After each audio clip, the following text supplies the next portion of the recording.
are you living the life that you want? And if you are going to be a better contributor. You're going to be a better father if you are happy in the life that you're living. You're going to be a better partner if you're happy in the life that you're living. If you are not, there is nothing you can do. You will suck at those other things, 100%. I feel like the priority needs to be you in your life. And then it will benefit everything else that's going on around you.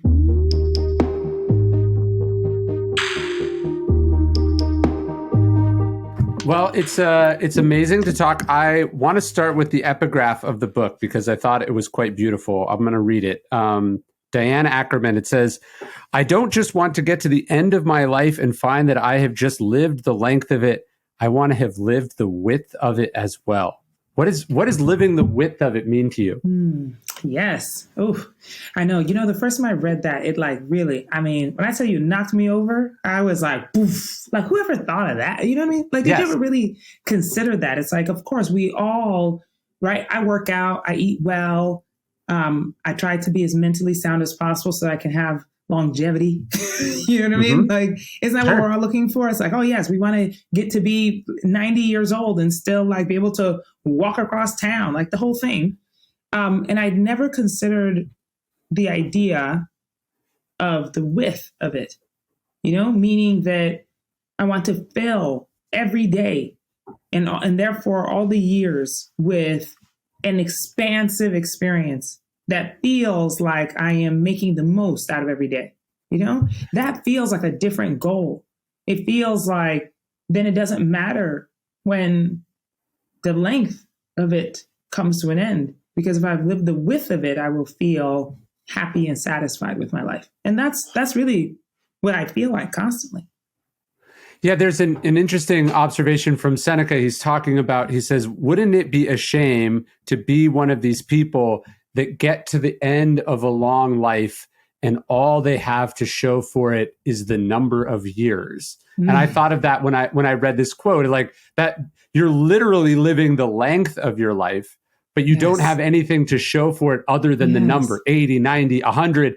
Maybe you set the record, it's 126 or whatever it is, but like it doesn't really matter if the width of it, the years themselves weren't meaningful and purposeful. And Yes. And I think sometimes that can be overwhelming, you know? It can feel like, oh my God, I've got to do like all these big, amazing things. Otherwise my life isn't worth anything.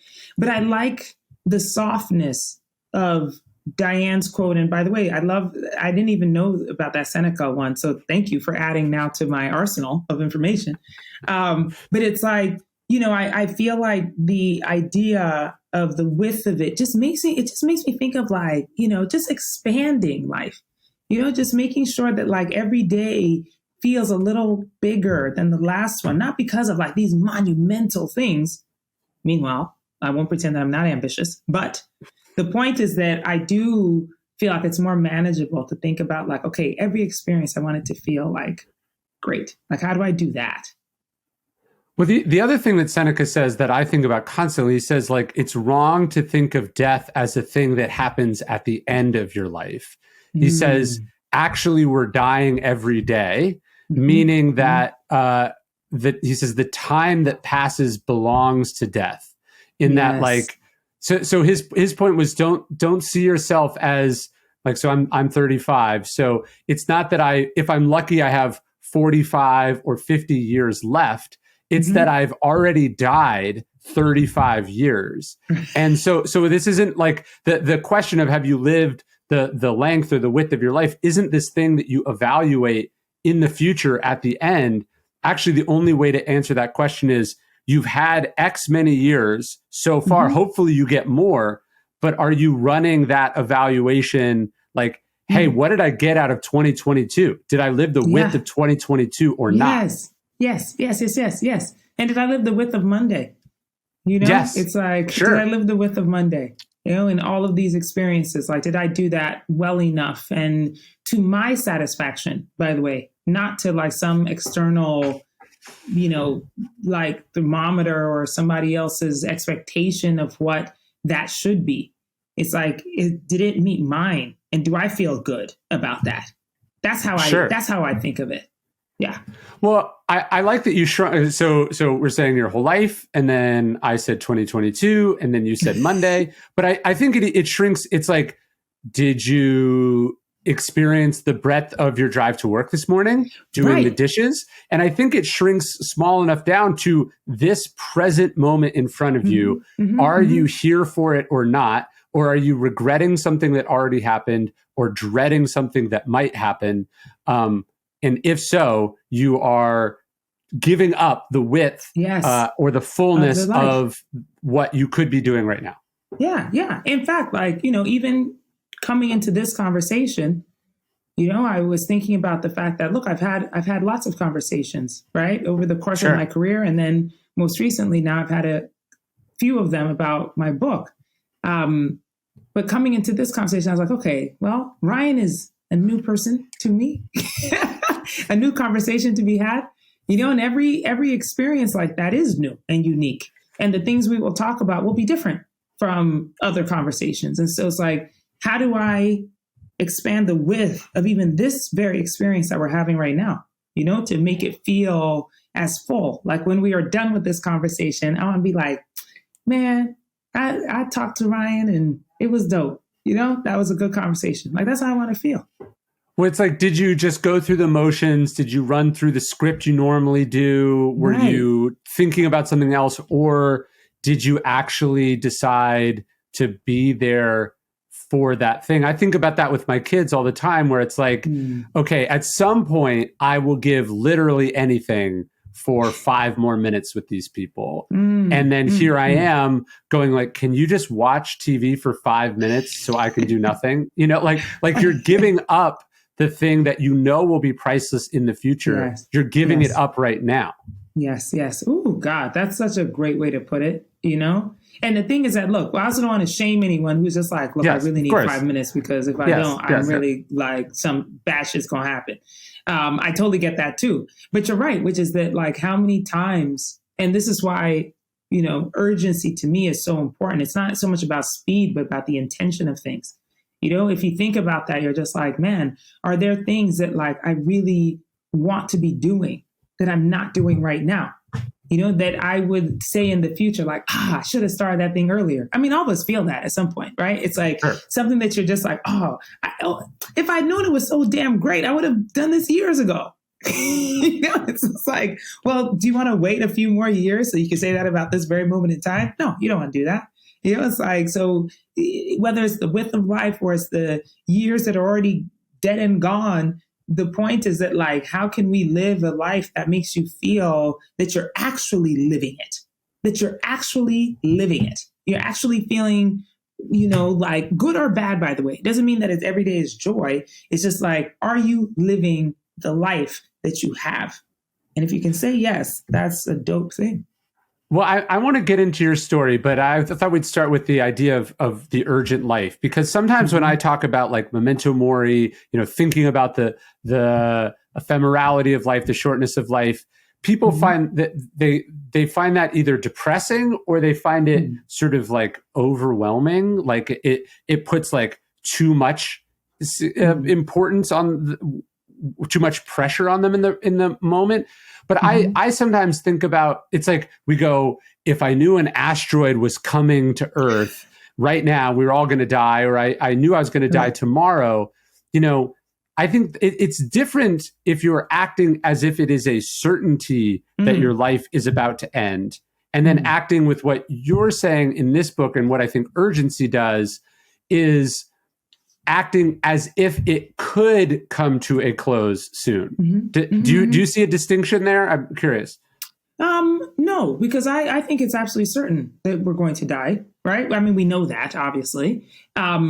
We may not know if it's going to happen tomorrow, but look, in my book, I talk about the fact that my book is centered on the fact that my husband was diagnosed and dead in 6 months. So when I think about urgency, I'm not thinking about like, oh, well, what if? Like, yeah, you could wake up tomorrow and you could know that, like, it's going to end soon, or it could just be over, or maybe it's not for another 40 years. But I don't see that as morbid. I guess that's what I'm trying to say. I actually see it as inspiring. It's like, look, the process by which I think about my life is just like, how much like can I fit into it? Like how amazing. Sometimes I wonder, I'm just like, man, like I don't want to wait for the front porch and the rocking chair to tell these stories about this life I've lived. It's like I want to do that next week over the drinks with my girlfriends. I want to be like, bitch, you will not believe what happened last week. You know what I mean? I want that life. That's the life I want. And so I see it then as inspiring to live life like that. I'm like, if every day I'm like, wow, if I did that thing right now, like that thing I really want to do, man, it would be amazing. And then you do it, and sometimes it's a failure. Sometimes it's really great. Sometimes it leads you to the next thing. And so why not be inspired by the idea that death is coming at some point? So you got to like live it now. You got to live all of the things. There's no time to waste, as they say. No time. When I wrote The Daily Stoic 8 years ago, I had this crazy idea that I would just keep it going. The book was 366 meditations, but I'd write one more every single day and I'd give it away for free as an email. I thought maybe a few people would sign up. Couldn't have even comprehended a future in which 750,000 people would get this email every single day and would for almost a decade. If you want to get the email, if you want to be part of a community that is the largest group of Stoics ever assembled in human history, I'd love for you to join us. You can sign up and get the email totally for free. No spam. You can unsubscribe whenever you want at dailystoic.com/email.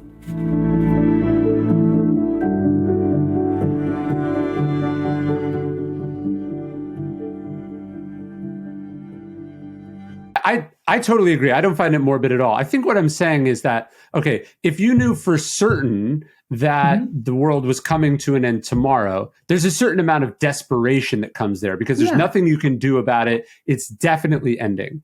Yeah. Actual life is more like you don't know if an asteroid is coming tomorrow, right? So you have to live urgently, but you don't live so urgently that you are caught off guard if you happen to wake up the day after, right? So I think urgent is the perfect word, right? Because you're operating as if time is of the essence, but if you knew for certain an asteroid was coming, time is really not of the essence anymore because kind of nothing matters. Like it's exactly. Time doesn't matter at all. Time then is not of the essence. It means nothing. Yes. So I totally understand what you're saying. I mean, look, I am very much aware that, this idea of recklessness and purposefulness is actually the tug of urgency. It is the tension of urgency, because you do have to be very aware of when you are doing things that are reckless versus when you're doing things that are purposeful for you. And I think that little part right there for you is, in fact, the part that I think actually bothers people most. It's not even so much the urgency part, because we could make decisions all day to run fast or to like go in this direction. But the reason you don't is because you're considering somebody else, or you're considering some other thing or some other possibility, or it's something external to you. Yes. And so what I'm trying to anchor is that the urgent life, I think, is very, very clear that I'm actually talking about your life, my life. And so there is no room to consider anything else, because we're actually just talking about this one that you have right now. Well, that's what I thought was so moving. And it really hit me hard in the book. Your husband is dying, and he basically, you guys had separated. You were in the process of ending your marriage. And it's sort of the gravity of how little time he had left basically puts everything in perspective for you guys. He gives you a list of things he wants or needs. And this thing that I imagine was important to both of you, and that you had been, deciding to make this life change, suddenly isn't important, right? And so I think part of what this sort of immediate perspective that we get when we consider how little time we have is that things that we're all consuming and we were so wrapped up in, or we thought were the only way, it's wiped clean and we're able to see it differently. Yeah. Yeah. I mean, that's the most amazing gift, that I received in this. And maybe that sounds so strange because who wants their partner to die, and feel like it's a gift? Nobody wants that. And I, if I had the choice to make, I wouldn't have made that choice. I would not have made that choice. But what I choose to see in it is the gift of understanding that, and being able to apply it to my life in a way that has really, I think, been life-changing for me, has made my life so much better for it. Again, it's not as if, I don't sit in grief a lot of times and dream about what could have been if cancer didn't come and steal his life, But at the same time, I'm like, gosh, it's like we really did have to reevaluate the things that were important. And by the way, it wasn't always just like these big, enormous things. That's also the point I'm making. It's just like, look, on the list were things like go get gelato. You know what I'm saying? Sure. Like, to some people, gelato is very, very important. To my husband, it was very important. But my point is that, like, again, it's like when we look at the things that we're doing and we evaluate for ourselves, is this really important? Does this really matter? Do I really care about this? And if you don't, or if you're feeling like the tug of like, I have to do it because, the obligation, then you may not be living your life to its fullest. And so that's what I'm challenging for myself every day. And I'm hoping that my book will allow people to also evaluate that for themselves. Well, let me ask you then, what changes? So obviously in a marriage, life's not a fairy tale. No marriage is perfect. And there must have been a bunch of things that collectively made you guys decide we shouldn't be together. And then this diagnosis happens and, you throw that out and you come back together. Again, life's not a fairy tale. So I imagine things weren't perfect there either. But you have the interesting perspective that people wouldn't typically have, which is like, here's my marriage / relationship with the old perspective. And here's that same marriage with the new perspective. What was different? Like day to day, how were you both changed that made it workable with this new perspective? Gosh, that's such a beautiful question. In all honesty, and again, I'll just make it super personal to me, right? Not necessarily about everybody else's marriages, but I think in mine, I certainly was looking at him as the wrongdoer, right? The one who's just like, if only he would be more understanding. If only he would do this. If only he would do that. And looking at all the things and really was him, right? Not necessarily me. Even though I was just like, if I'm free of this relationship, then I'll be so much better. That's the way I was looking at it. And I don't want to make it so flippant because we battled so many things. And that's what ended to, set us on this course to the demise of our marriage with lots of painful things. But still, when I look at it now, to your point, I have the real privilege of this, perspective now of looking at it and saying, gosh, was it always him? No, it was me though, And so the difference was that when faced with his death, I looked at myself and thought, I don't want to live this experience without this person. That's what changed, and everything else wasn't like it disappeared and didn't matter. Those things were still there. But I contemplated what life would be like without him. And I had not done that before, because life without him meant, like he'd be living 15 minutes away. Sure. I would see him every other weekend or something, we'd figure out custody like that felt more reasonable. He'd still be around, but just not in my life every day, And I am now in the position where I contemplate decisions that way. Like I have the real privilege, like I said, of having learned a very, very hard lesson and now able to look at decisions and say, gosh, is this something that like I've really got to let go? Or is this something that I really need to stay for? Because what will my life be like without this thing or with this thing in it? And that is a much better way for me to evaluate myself in my life versus looking at other people to be the example of what I do or do not want. Yeah, my wife says this to me sometimes, not as a threat, although I guess it could also work as a threat, but something like, what's more important, our relationship or this thing, right? And so often we're sort of implicitly choosing this thing, like I have to get my opinion about on this thing, or I have to get my way on this thing, or you have to change in this way. And we're trying to basically have both, right? We want the relationship and we want our way. And I have to imagine, as you said, the things you cared about didn't suddenly go away. But in contrast to the most important thing, which was how much time you have left with this person, the volume on the things got turned down. Yes, that's exactly right. That's right.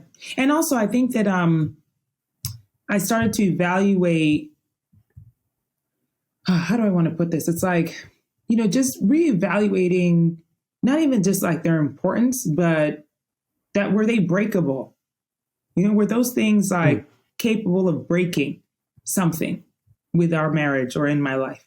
And the thing is that, like, look, we had suffered, like I said, losses together, and one of the biggest being our first child, and in that trauma began a real separation that we could not put back together, And so at the end, when we have his diagnosis and I'm evaluating whether or not that moment in time or what I'm holding against him, for our trauma together and what resulted was enough for us to be separated, then no, it was just like, no, this is somebody I have experienced life with in a way that was so life-changing for me that I cannot imagine letting him go without being right there beside him. Not possible.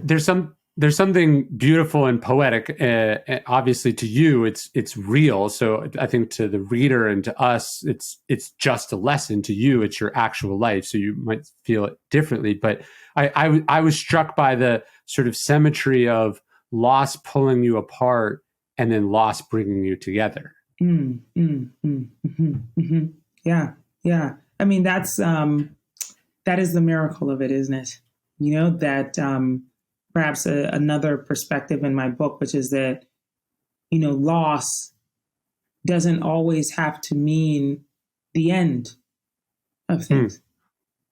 That I talk about this in my book, but afterwards, depending on your belief system, I certainly still feel quite a big connection, and that I respect him even in death. I love him even in death, and so the way that we were pulled back together through loss of his own life meant that I gained even more now after he's gone, that like I have so much more thoughts about like, how he lived his life and what he did in his life that certainly have an impact on me now. And I can look at our daughter, our surviving daughter, and be as excited about his life and share it with her, even more so than I was when he was alive. Well, it's interesting. I mean, you've done all these huge, important things in your career that have touched millions and millions of people, companies that have changed how we live and move through cities. But we're so focused on the impact that we can have through our work. And then in reality, the biggest impact we have, the biggest legacy we leave is exactly what you just said. People who remember us after we're gone, from the sort of day-to-day impact we had on them, how we did things, what we said. So what you're just describing to your husband, that's multi-generational impact right there. That's in you, that's in your daughter. She's going to be modeling and saying things to her own children or people in her life years from now. And so, we so, I think as ambitious people, we think about how can we have this sort of huge impact, and then we kind of neglect or don't think about just like how am I impacting like the people that I spend the most time with? Yeah. And isn't that really powerful and life-changing right there? Yes, yes, exactly. I mean, that's, it's just like we said before, right? You're thinking about like this urgent life and thinking about like, these big, big things you want to do, but yet we can start to break it down. And to your point, like, how did you live the width of 2022? And I said, how did you live the width of Monday? Same thing, in that idea of impact, right? Because it's like, look, yes, of course, we all want to have a legacy where it feels like, oh, when it's your time, no one will forget you. And you'll be talking about you and singing your praises long past. But the truth of the matter is that the people who you really affect, the ones who will remember you, not just because of like the career choice you made, but because of how they were in your life or you were in theirs. I know it just sounds so pithy to say, but they really are the most important, And so I am always struck by that and thinking, in both those ways about my urgent life, right? That it is both about like, how am I living the width of it, but then also how am I engaging in the present moment with the people I'm with, so that I also feel like I am showing up in the fullness of myself in every instance, all of the time, because that's what will remain. No, that's interesting. Yeah, we try to think, you could say we're trying to maximize the length of impact we have, in the sense that we want it to be as many people as possible. We want our book to sell as many copies as possible. We want our company to have as many customers as possible. We want to be remembered as long as possible. But the depth of like, hey, like my grandfather wasn't a particularly famous or well-known person, but like day to day, I think about things that he said to me, and impact that he had on the depth of that impact, is ultimately so profound. And I would say, weirdly, much more attainable. Like you can, any person, we know any person could have a huge impact on someone's life, because we know what kind of negative impact you can have by being a shitty person, a selfish person, an absent person. So like, what could you do by going all in on being a mother or a father, as opposed, rather than trying to raise the market cap of your company 10%? Yes, exactly. And you know what? The thing is that, like, look, I do believe that there is impact that you can make in work too, right? Like, of course, there are things that, of course, I've built that I'm like, oh yeah, that thing over there, it exists because I was a part of it, which is fantastic, and I love that. But the point you're making is so salient, which is that we consider, these big, huge concepts without thinking about like the immediate impact, I remember when, right at the start of the pandemic, this was, mid 2020 or so, right after George Floyd was murdered.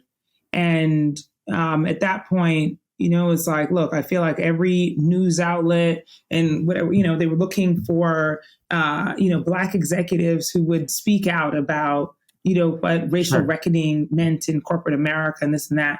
And I actually remember I think it was like an MSNBC like interview or something. And I remember like literally being on camera and then being so fed up with the question about like, well, how do companies, like proceed in this society and with like racial reckoning, and what are CEOs supposed to do about, changing the world they're in? And I just sat there and thought, like, why are we talking about like this big societal change? I was like, that sounds so stupid. It's like, no, what about your own company? Are you doing anything there? What about your own family? What about that? How about your circle of friends? Like, did you think about the impact that you have there? Or if you've done anything to change that? And if you haven't, why aren't we talking about this society as this large concept? Like, let's stop doing that. And it's the same thing that I consider when we think about life and like our personal lives or our personal relationships. It's the same concept. It's like, why are we talking about these big, big, big things when we're actually talking about you and your experience and your relationships and your life that you're living every day, not just in the 90 years, but like today and tomorrow. And how are you living the bigness of it? Yeah, and it's almost cynical when we say things like, oh, like that won't make a difference, or we point out that things are systemic, right? Or societal. Do you know the story about the starfish? I've told this before, but it's like one of my favorite stories. I don't think so. I would love to hear it. There's a little boy on the beach, and he walks up, and all these starfish have sort of washed up on the beach in like a storm, and he starts throwing them back, in the ocean. And some man walks up to him and says, you'll never make a difference. There's so many of them. And he says, it doesn't matter. And the boy says, it matters to the starfish. Right, like each individual one that you throw back, it makes all them. It makes all the difference. All the difference. To that one, and I think, like you could look at society, the direction of society, and it could be an inexorable decline. Everything could be falling apart, but like you could, raise a good child. You could have a good company. You could be a good neighbor. There's all these things that you as the individual can definitely do. That's absolutely right. That's absolutely right. And that's the point you're making about sometimes feeling overwhelmed by the concept, right? It's like it's a good way not to be overwhelmed by it, because you're like, look, we're not just talking about this big, huge thing. We're talking about like today. We're talking about tomorrow, and how are you living that makes you feel really, really great about the life you're living?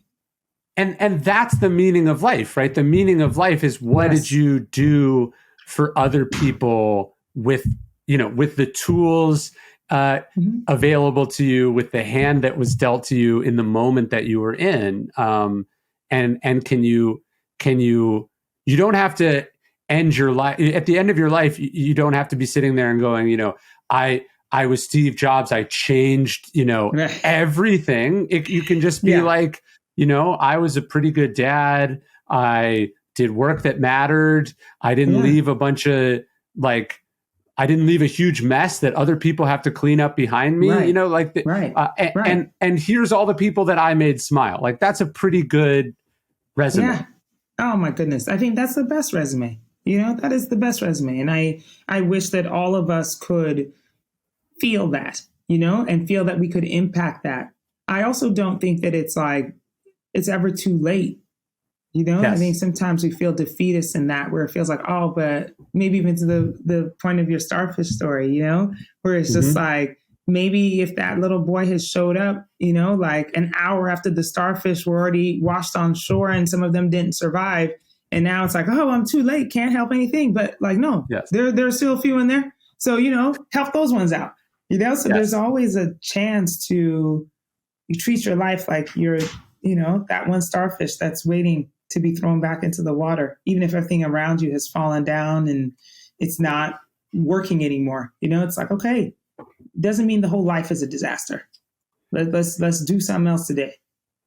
You probably know Gary Vaynerchuk. He has this video I like. He goes like, people are always like, I'm 40. I don't like my job, but it's too late for me. And he's always like, you have so much time. Right. You have so much time, which weirdly, I actually don't think is a contradiction to the idea of the urgent life. To me, it's like, if you're operating quickly and efficiently, it's never too late. You could have 6 months left to live. You can fix your marriage. You can get your stuff. Like there, if you operate quickly and you don't write yourself off, you have so much time.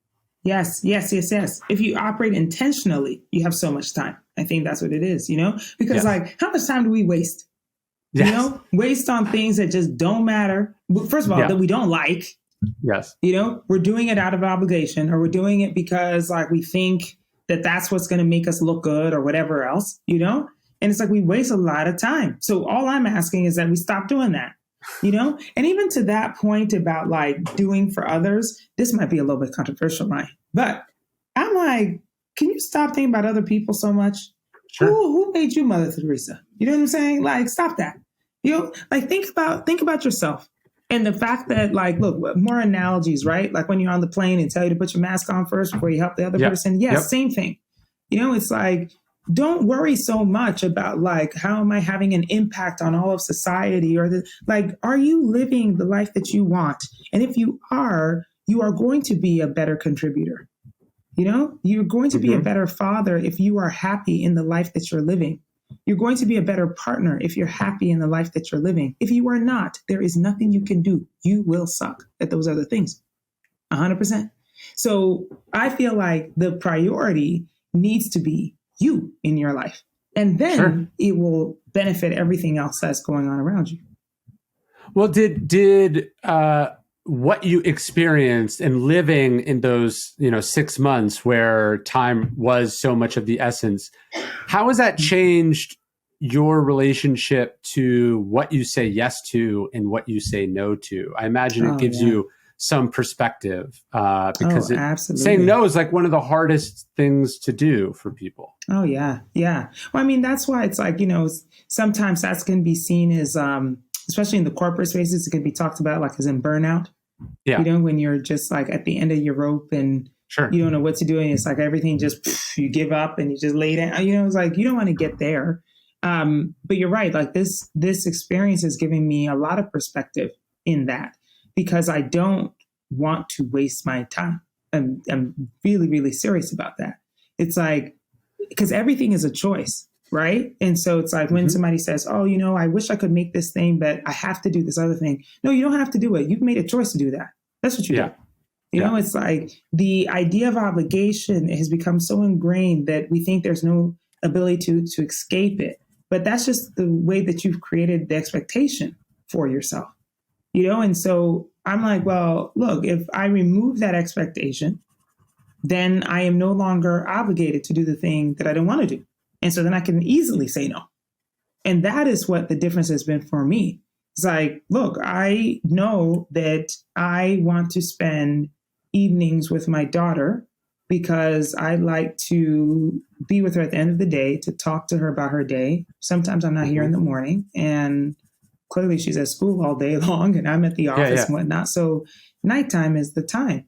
And so that makes it very easy for me to say no to dinner meetings or dinner outings. It's like we have to do it at lunchtime or breakfast or something, some other time, but or not, because it's not actually important at all. Exactly. And so yes, Ryan, that's the thing. Like, say no to dinner. Okay. Say no. Yeah. Just say no. But that's the thing, is that like, how do you remove the expectations so that you can more easily live the life that you want? Right. Yeah. So, to pull up Seneca again, he talks about how he's like, if somebody built something on your property or they stole your money, you would be livid. And we're very good and clear about protecting those literal boundaries. But then we just let people steal unlimited amounts of our time. The only thing we can't get back. Yes. Oh my gosh. Ryan, you will not believe that, like, I have an old colleague, Lonnie Anderson, who I worked with at Spike DDB. Gosh, so this had to be like over 20 years ago. And I remember saying this to me. He was older than me by probably 10 years or so. And I remember once saying that to him so casually, and he looked at me like I had like grown another head. I was like, I'm just tired of people stealing my time. And he was just like, what do you mean? And I was like, yeah, because, when you're in a conversation or in a meeting or at a dinner or at an event with somebody or doing something that you don't want to do, it's just stealing your time. Yes. And that has been for sure, even before I had these traumatic experiences in my life, for sure was a known fact to me. It didn't mean that I always obeyed it. It didn't mean that like I didn't do things I didn't want to do. Yeah, for sure I did that too. But I think at the end of the day, it's like this overarching belief system that helps me to navigate life so much better than I would if I didn't have that at all as a compass.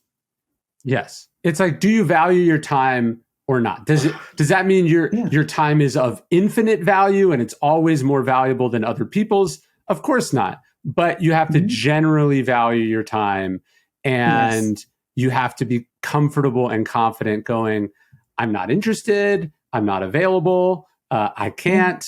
And you don't even need to say sorry first. You can just say like, I it was freeing for me when I heard someone say no is a complete sentence. Yes, that's correct. No is a complete sentence. And so is I can't do it.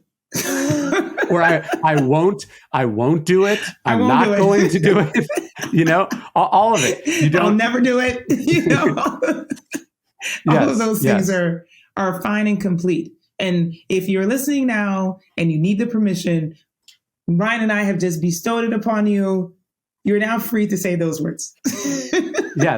Yes. Well, and I mean, having kids was helpful for me in that regard, because I've come to see it as, okay, that time, like as a parent, I promise all of the time that I have that's not for my survival, for work, you know, for the little bit I get for myself, like I promise most of my time to my children, at least to a certain age, right? That's the bargain we make when we bring defenseless, dependent humans into the world.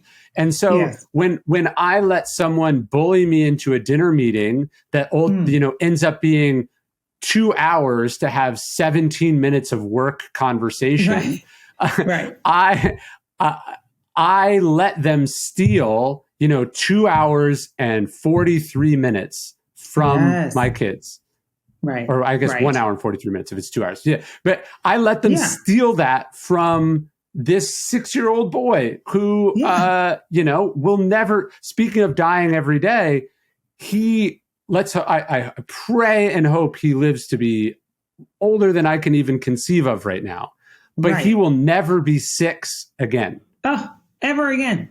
That's right. Yeah. That's right. And the things that he's doing right now, you will never see again. You know, and so, yes, it's like we are making choices every day on what we value, you know, with our time. And so if you are at all considering, right, and for me, that has happened again and again and again, not just in my personal life, but in my professional life, whether or not remaining in a situation or continuing to participate is good for me, you know, if it is worth my time, if it is worth my energy, and then making a different choice. And like we said, sometimes people don't agree with your choice. You know, a lot of times you're making this choice in the face of other people advising you that you are not doing the right thing with your time, you know, and that your time would be better invested if you remained and did the thing that they think you should do. Yeah. But this is where it's like, again, I'm asking that we put ourselves in the center of our lives, because that is actually what's going to help you to make the difference, right? It's like the story you just told about, or the example you gave about your son and being 6. It's like, look, yeah, he'll never be 6 again, but you'll also never be this dad right here ever again. Sure. You know? Sure. And so the decision you're making is for him, but it's also for you, that you want to experience him as this 6-year-old. You want to be looking back 10 years from now and being like, gosh, I remember when he was 6 and he did, you know, that's for you. And so it's like, for him, he's just going to continue to grow, and he might never remember that thing he did at 6, but you will. Right. You know? Right. And so I think that, again, it's like sometimes we think we're making the decision based on something else, but you're actually doing it for yourself. And so if you can consider that more often and be more honest about that more often, I think we will live more urgent lives and better lives. So talk to me about grief, because there's something paradoxical about it, in that obviously it's real. Obviously it's very human. And, you know, simply suppressing it and stuffing it away or pretending you don't feel it, that's not healthy. At the same time, you have your own finite life left. And in your case, in as you talk about in the book, you also have this child that is now fallen entirely on you to raise.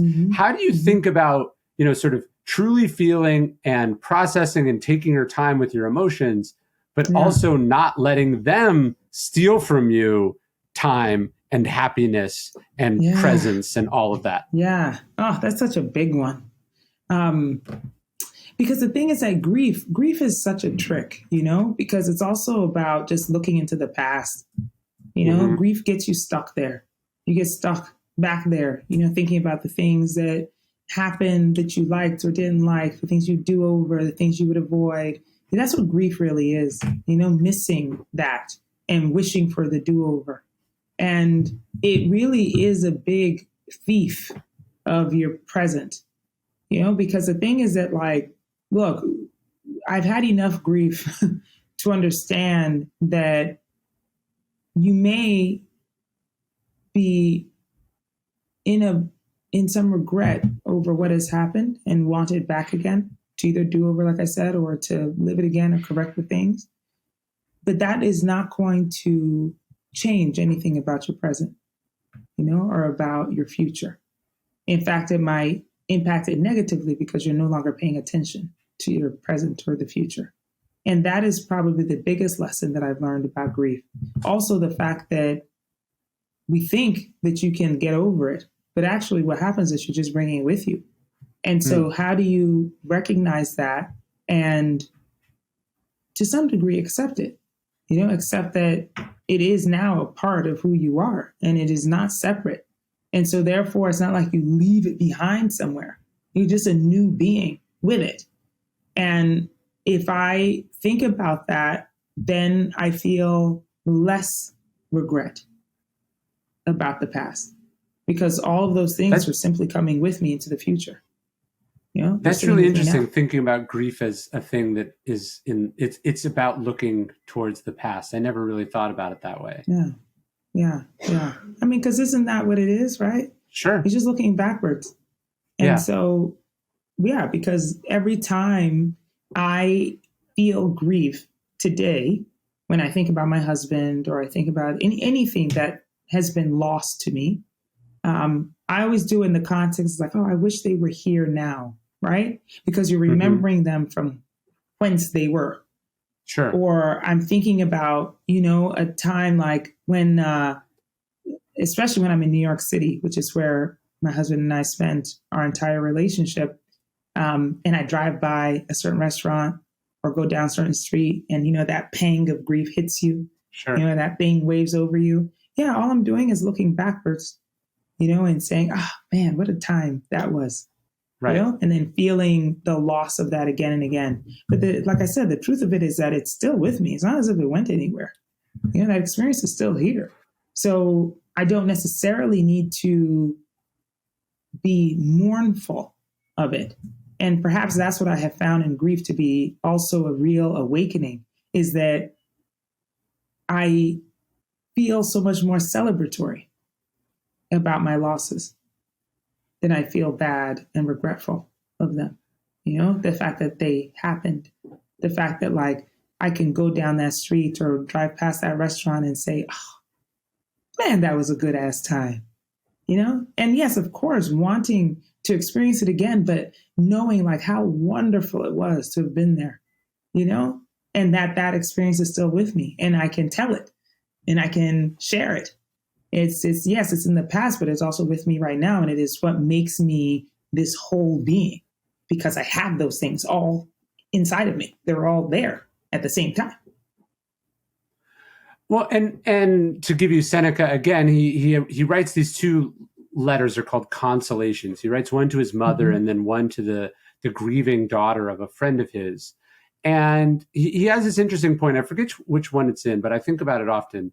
He says, what would the person you're grieving want you to feel about these things? So as you drive down the street in New York City and you see the restaurant that you and your husband went through, or you see went to, or you see where you guys used to live, it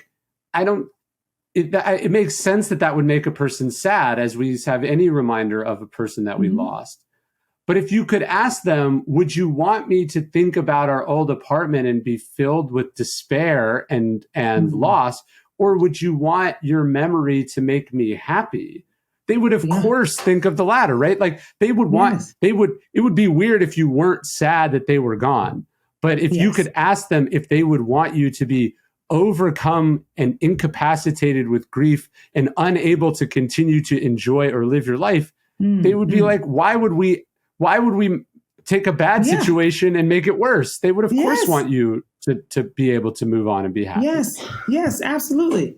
Although I did threaten my husband before, of course, we had the serious turn of all of this. I was just like, hey, look, if I go first and you out here enjoying your life, I'm haunting you every day. Exactly. Don't even play with me. That's not happening. Yes. So maybe I'm the one person who is the Well, I would want you to be happy. I'd want you to be happy. I just wouldn't want to know any of the happiness that would make me feel jealous or sad. That's correct. Or, that part. Don't ask, don't tell. Just generally.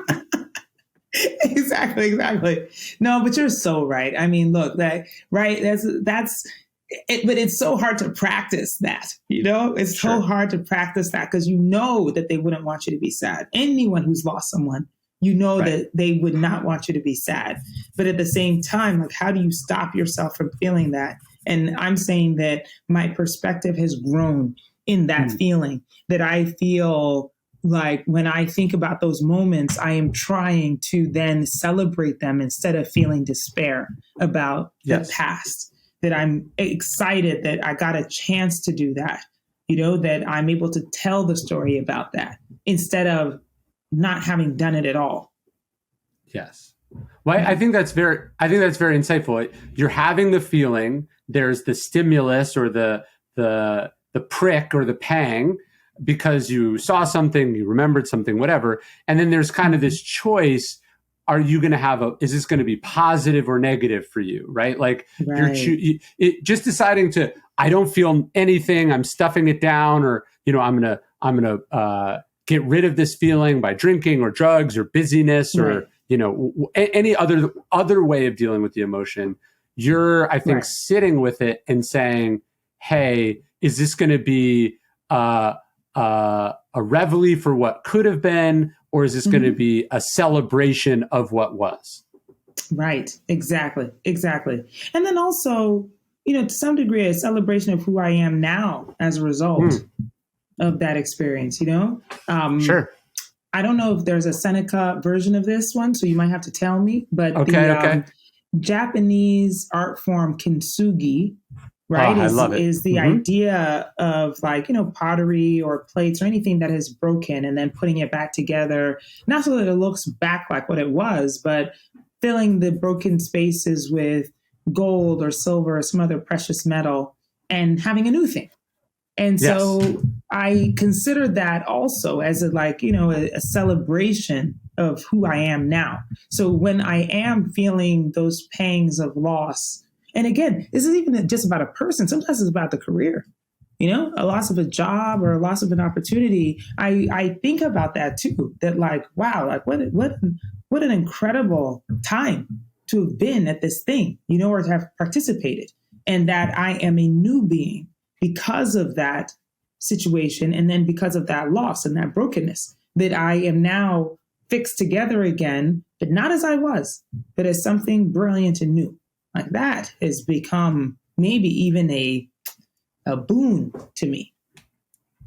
Well, I don't have a Seneca quote, but I do have a Marcus Aurelius quote. Basically, he says, the impediment to action advances action. What stands in the way becomes the way. So for the Stoics, the idea was the obstacle is the way. So the thing that we didn't want to happen or we thought we would never be able to deal with happening actually has the power to transform and change us, if not for the better, in the sense that like we're glad that it happened to us. We're at least made better for having gone through it. And to me, that's what that art form is all about. Because if you think about it, if you have an ordinary perfect porcelain bowl that's worth X, but now you have a porcelain bowl with literal precious metal in it, actually what binds it together is not only repairing it, but it's and more beautiful, but it's literally making it more valuable. Yes. Oh my gosh. See now, Ryan, I don't know if you know this about me, but I grew up in the church.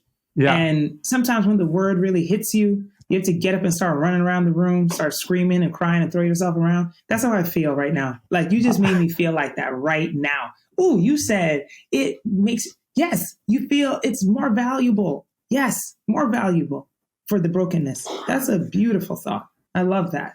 Love that. Oh, who knew I was going to get a word today, huh? Well, I absolutely loved your book. I thought it was beautiful, and I've been a fan for a long time. I've heard you on a bunch of podcasts over the years, so I'm so glad we got to do this, and maybe that's the perfect spot to stop. Yes, well, I certainly appreciate this, and I love when I thought about this podcast and the Stoics. I was really quite fascinated. I've been a long lover of, ancient times and how they are relevant now. And so I'm very, very glad for all of the Seneca quotes and ways of thinking also. It's appreciated. Well, I'll get your address from your assistant. I'm gonna send you the right book to start with Yes. Seneca. Let me see if I have it within reach. I'm gonna send you this book. It's called On the Shortness of Life by Seneca. I've gone through it many times, but I think you'll this is the Penguin graded ideas edition, but you can see on the cover it's kind of beautifully designed. So it says Seneca on the Shortness of Life, but then they have this quote from him. It says, "Life is long if you know how to use it." That seems to me the right in line with the urgent life. Yes, that's perfect. I love it. I love it. We should make a recommendation to Amazon. It's like, when they do like buy this and then get that. This is what I'm saying. That sounds a great pairing. I agree. This is amazing. Thank you so much. Thank you. Thank you so much. I really appreciate it. This is awesome. All right, let me hit stop and we'll make sure